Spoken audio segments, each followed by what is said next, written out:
cut out a blank out of the shell, and then you make a button out of it. There's quite a few operations in between this and this. It's close up.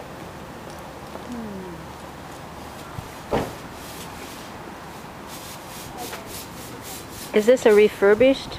Yes. Machine? My uncle bought this machine about 40 years ago at an auction. It came out of the old Hawkeye button plant. And who's your uncle? Leroy Metz.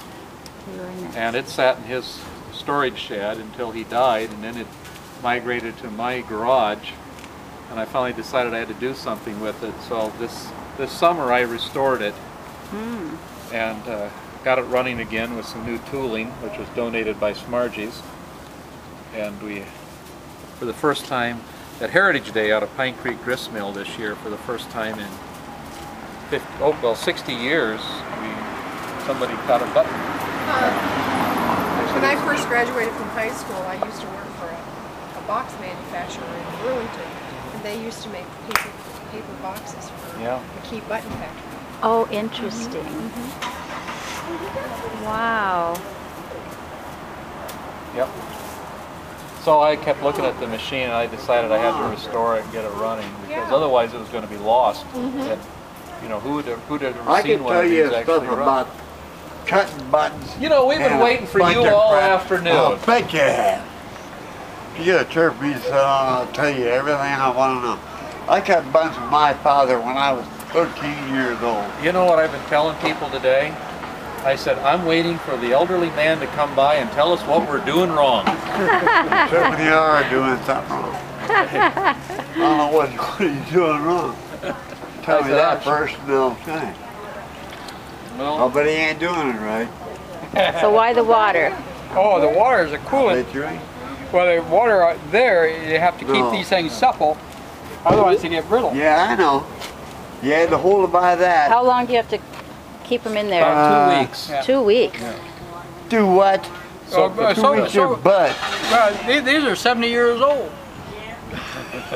Let's see. What do you got here? What do you got working here? Well, let's see. Have you got the... We got one. No, wait. Don't get wet. You're missing something. Yeah. Yeah. You're missing something. Yeah. You gotta have something with a kind of a drill in it. All right. Well, we're using tooling Mr. Smargy invented back around 1950. Well, that was a failure and a flop.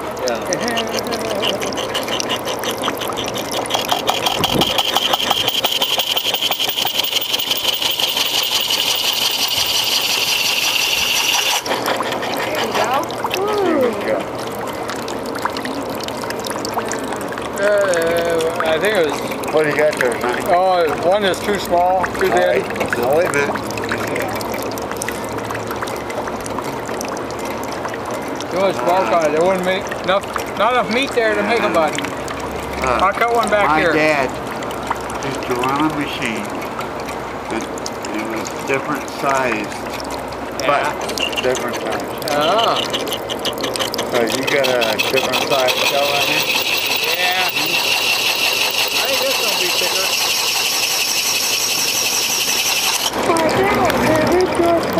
Yeah. My dad taught me how to do it. And I'll tell you. There it is. What's that? There you go.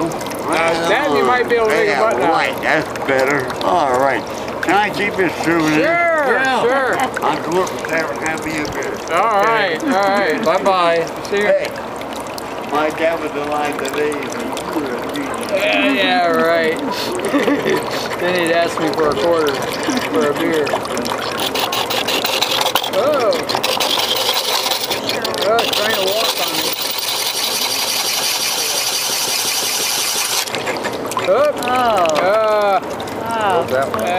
So that's what the clamps obviously were for, to hold them. Yeah. Yeah. Right. We held it with those tongs.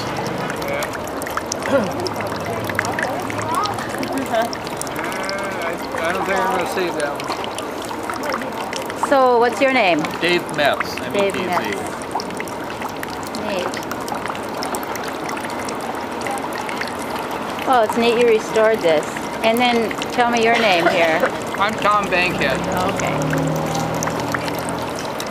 Well, if they didn't restore it, it would have been lost forever. And this is the only running machine left. Really? Yeah. Really? Yeah. So this is what people would have in their garages. Yeah, they would have in a factory, normally you'd have 12 of these machines to supply with what they call double automatic. The double automatic is actually finished it into a button. Oh, I'm cutting buttons. So they had hundreds of these machines in Muscatine. There were a lot of little neighborhood shell cutting plants where people just cut shell. Right. There were people had machines in their garage, in their backyard, in the shed, and they just cut shell all day. Right. I wonder what happened to all those machines. We think they all went to the junkyard. There's very few of these things left. Right. The button industry was not a very good industry. You know, the pay was low, the hours long. It was just a bad business to be in. And the people felt they were all exploited. So when it faded, it wasn't, you know, it wasn't missed. Interesting. Yeah. I've heard that. Take a picture of this.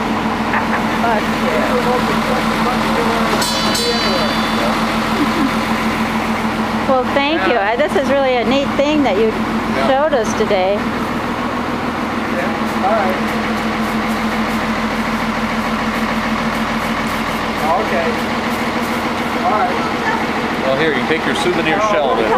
Really? Wow. Thank you. Okay. Oh yeah, I know Clyde. He helped me scrape all the old paint off of it and repaint it. Really? And we worked on it for several days.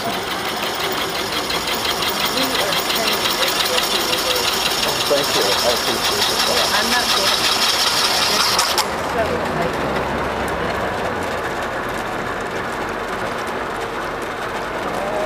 I don't think I'm going to get any more off of that one.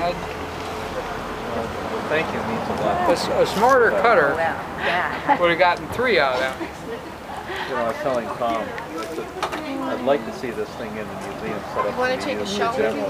It's got the buttons already took out. When we were working out at the mill, when nothing ran at the mill, no one in the community took any interest in it.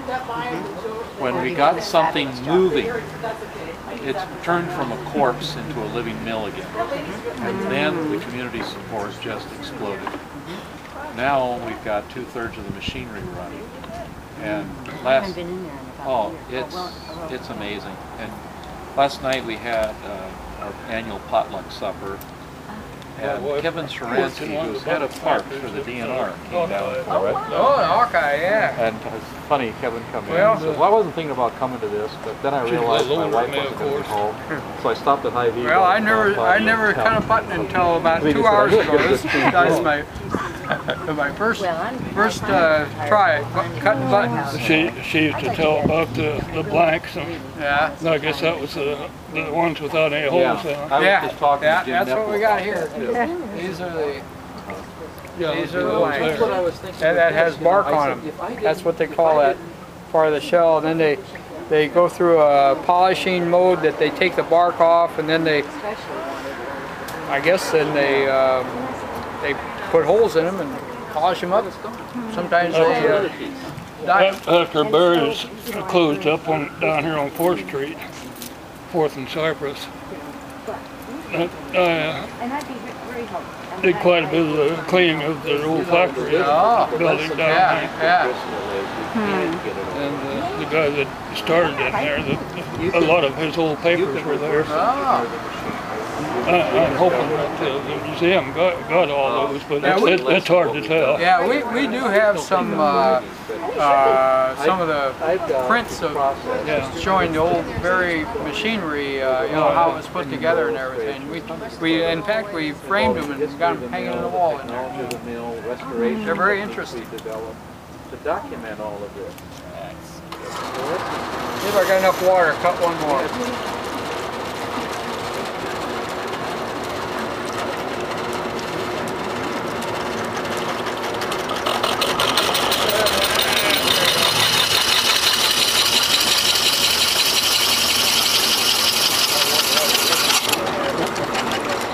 Does it take quite a bit of strength to hold? No. Well, yeah, to hold this hand, but this one, no. But yeah, you have to really would whip it out. Yeah, you gotta kind of be lucky. That's what happened. Yep. One at a time.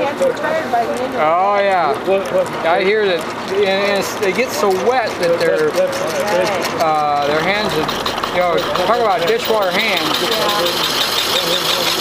go home and put Vaseline on their hands and then wear gloves to bed. So, do they all run by electricity? Some of them were steam powered, where they'd have one December, power January, unit February in the basement that December would run a 75, big wheel January, that then they'd transfer, you know, with the belts, they transfer to a line shaft up in the ceiling back in the museum. We show one there, a line shaft. It had a lot of pulleys on it, and from each pulley there'd be a belt that goes down to each one of these machines. So we have one big motor running about 15 to 25 of these machines. And that would be by steam or I think electricity? they started out with steam, because, but then as electricity became more prevalent, they would use big dynamos. They did get some of the machines, I know. Interesting. The Muscatine used to have a lot of smoke stacks that each factory had its own power. Well, thank you. Are you going to do another one? Yeah, I'm going to see if I can get one more out of this.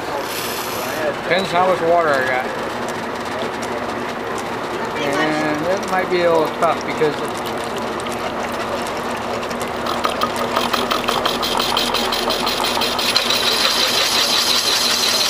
running out of water.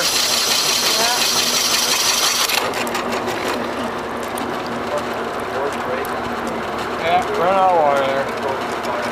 That's it. Yeah, thank you. That better work a lot easier with fluid on it. Oh yeah, it has to have the coolant on there, otherwise it burns it up. I worked for a farmer and a lake, and it was a pretty good size one. And he said, better turn this liquid on over here, so this machine will work a lot better. Yeah. Yeah, I used to make tractors at the Farm All Works when I worked my way through college, and the machines I ran used cutting oil to cool the tools. Can we run off with one of these for a souvenir? Here, Ethan, come here. Here you go, buddy. We got to get on our bus. Our bus isn't here. Yeah, blankety blank.